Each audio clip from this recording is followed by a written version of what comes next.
Welcome to MTG Burgeoning, your channel for all things magic. In this video, we are going to discuss the quintessential cards needed to build the core of a Drawing Cards Matters commander deck with Nekusar the Mindrazer as its general.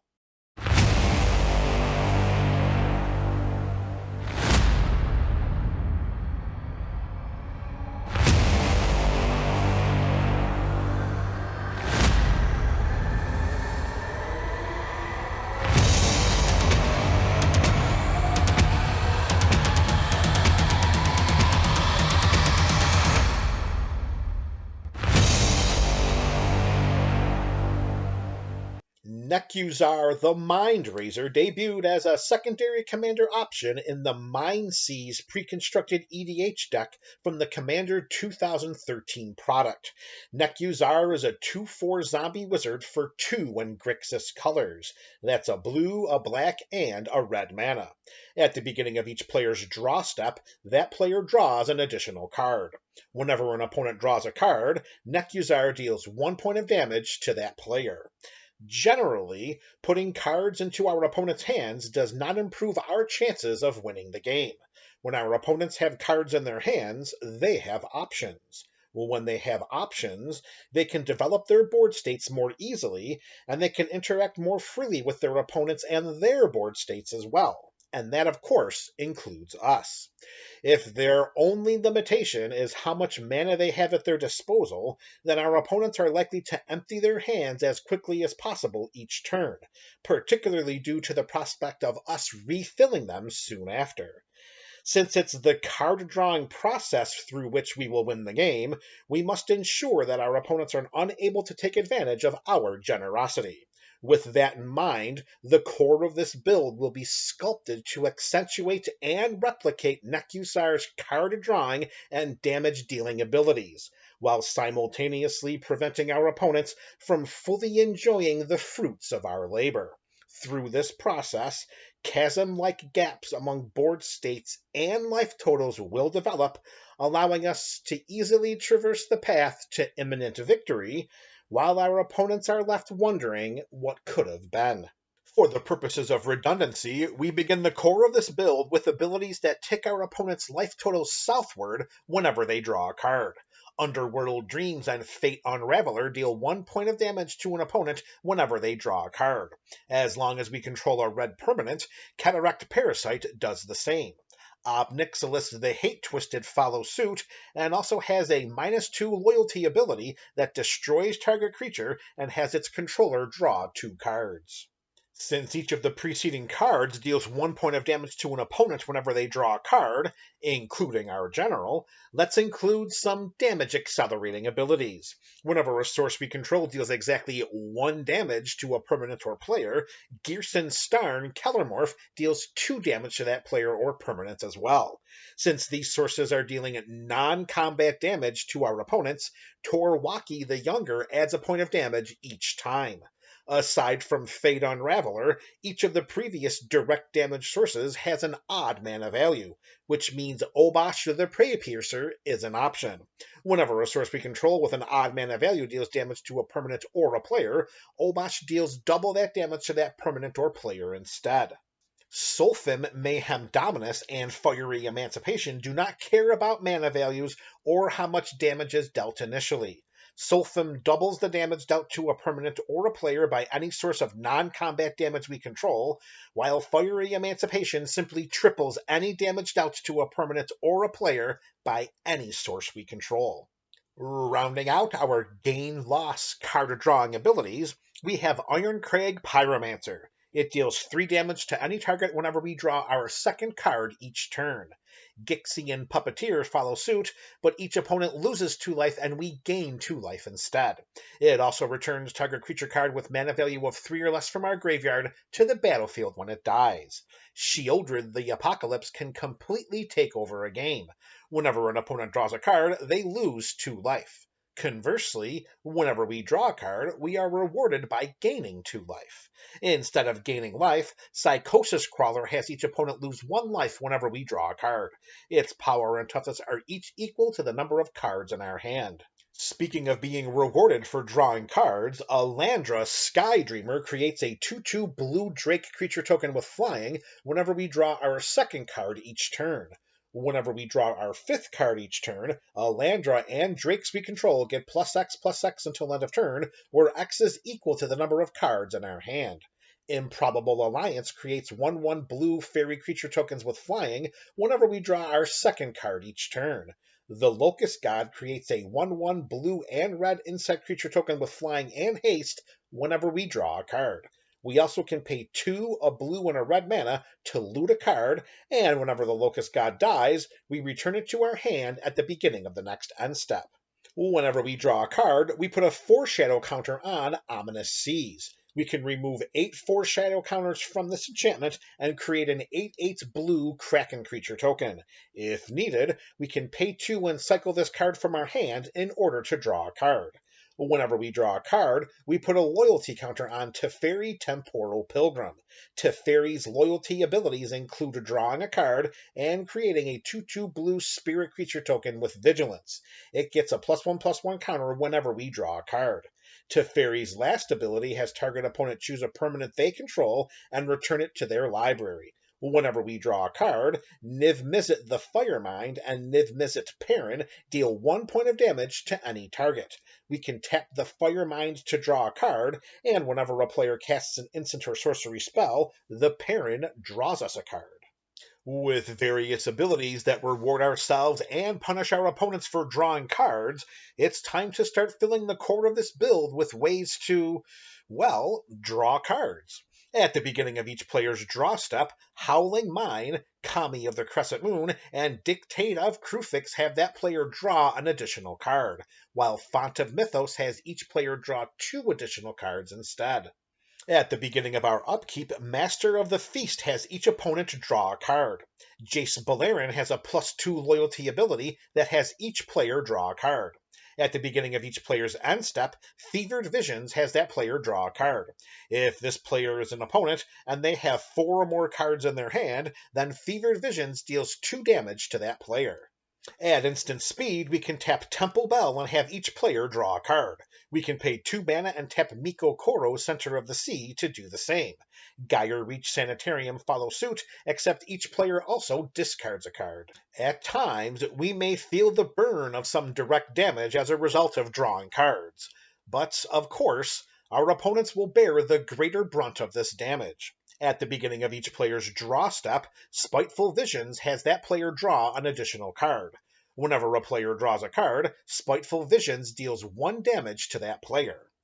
Ouch for us, bigger ouch for our opponents.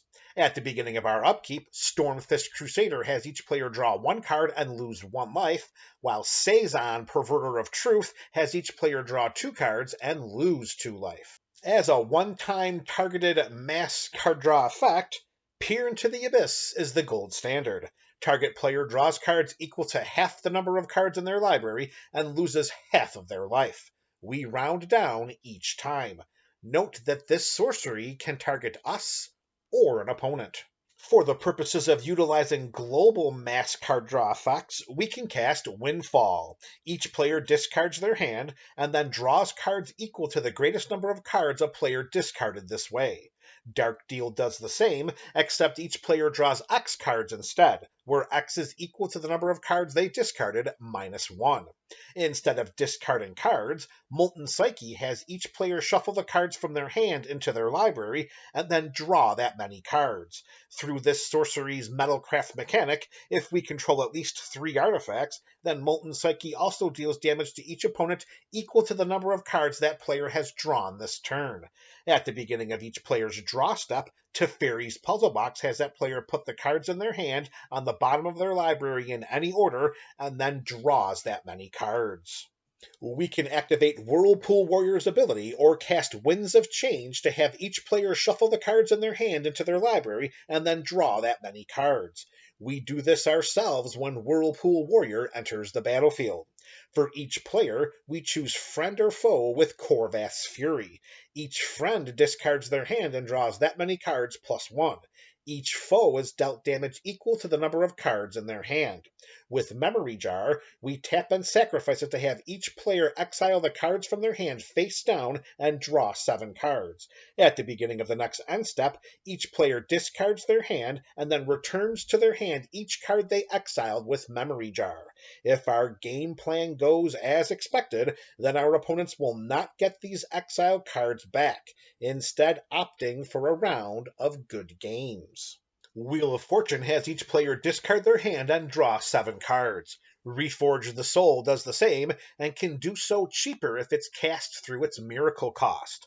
After we pay 1 and a red mana and suspend it with 4 time counters, Wheel of Fate follows suit once the last time counter has been removed. We only draw 1 card from Wheel and Deal, but any number of target opponents discard their hands and draw 7 cards. Each player shuffles their hand and graveyard into their library and then draws 7 cards with Time Reversal, Game Plan, and Time Spiral. Each of these spells are exiled upon resolution, and Time Spiral allows us to untap up to 6 lands we control.